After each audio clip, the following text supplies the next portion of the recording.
اللہ تو کاتب تقدیر ہے۔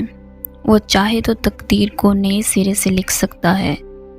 وہ جہاں سے چاہے کہانی کا رخ موڑ سکتا ہے اور جیسے چاہے انجام کو بدل سکتا ہے۔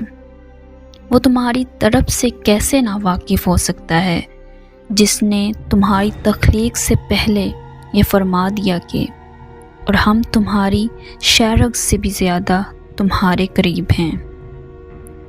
اللہ جلد ہی کن فرمائے گا اور پھر تم دیکھو گے ان زخموں کا بھر جانا بھی جن کی شفا تمہاری نظر میں ناممکن ہی کیوں نہ ہو۔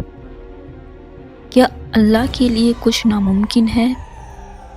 وہ تو ممکنات کا رب ہے۔ تو تم دعا مانگتے ہوئے سوچا نہ کرو، بھلے ہی وہ چیز تمہیں ناممکن لگ رہی ہو، لیکن اللہ کے لیے کچھ بھی ناممکن نہیں۔ بس تم اللہ سے مانگتے رہو، وہی معجزے کرنے والا ہے اور وہی عطا کرنے والا ہے، وہی ناممکن کو ممکن کرنے والا ہے۔ اور جب صبر کرنے والے درد سے اللہ کو پکارتے ہیں تو وہ ان کے دلوں کو ٹھنڈا کر دیتا ہے اور انہیں ہر گھٹن سے آزاد کر دیتا ہے۔ تمہارا کام صرف دعا کرنا ہے، اسباب وہ خود بناتا ہے اور جلد ہی وہ تمہیں یوں خوش کر دے گا کہ تم پھر سے جی اٹھو گے انشاءاللہ عز و جل۔